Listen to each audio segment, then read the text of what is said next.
নিরাপদ খাদ্য মানেই নিরাপদ জীবন। আমরা প্রতিদিন যে খাবার খাই তার কতটুকুই বা নিরাপদ। বাজারের রঙিন ফল, চকচকে মাছ কিংবা লোভনীয় স্ট্রিট ফুড সবই কি আসলে মানসম্মত? ভেজাল আর নিম্নমানের খাবার আজ শুধু স্বাস্থ্য ঝুঁকি নয়, বরং ভবিষ্যৎ প্রজন্মের ওপর ফেলবে এক দীর্ঘমেয়াদী প্রভাব।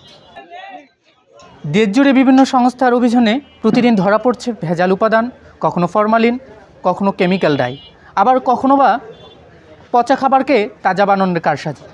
কিন্তু প্রশ্ন হচ্ছে, আমাদের দৈনন্দিন খাবার আসলে কতটা নিরাপদ? আমরা যে বাইরের যে খাবারগুলো খাই এগুলো ম্যাক্সিমামই হচ্ছে স্বাস্থ্যসম্মত না। এরা যেভাবে তৈরি করে এটা আসলে বাইরের ধুলাবালি। সান ইউথ নেটওয়ার্ক বাংলাদেশের কিছু সদস্যরা জানান, খাবার উৎপাদন থেকে শুরু করে আমাদের প্লেটে আসা পর্যন্ত বিভিন্ন পর্যায়ে খাবার দূষিত হওয়ার সম্ভাবনা রয়েছে। বিগত প্রায় 1 বছর ধরে কাজ করছি সান ইউথ নেটওয়ার্ক বাংলাদেশের সাথে। আমরা মূলত ফুড সেফটি নিয়ে কাজ করি ইয়ুথদের সাথে। স্কুলের অ্যাডোলেসেন্ট বাচ্চাদেরকে নিয়ে কাজ করেছিলাম যে তারা যে ক্যান্টিন থেকে খাবারটা পায় সেটা আসলে পুষ্টিকর কিনা।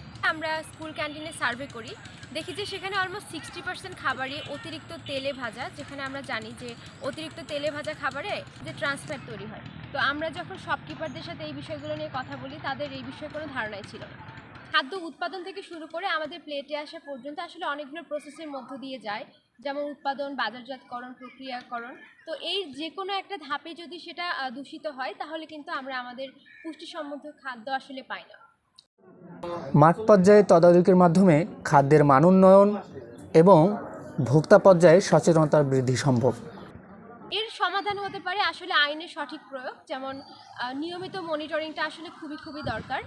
পাশাপাশি আমরা যারা ভোক্তা আছি তাদের আসলে সতর্কতার জায়গাটাও আরেকটু বৃদ্ধি করতে হবে। নিরাপদ খাবার শুধু একটি নীতি নয়, এটি আমাদের অধিকার। তাই খাবারকে ভেজালমুক্ত করতে সরকারের বিভিন্ন সংস্থার পাশাপাশি সচেতন হতে হবে ভোক্তা পর্যায়ের সবাইকে। মনে রাখতে হবে, নিরাপদ খাবার একটি নিরাপদ জীবন।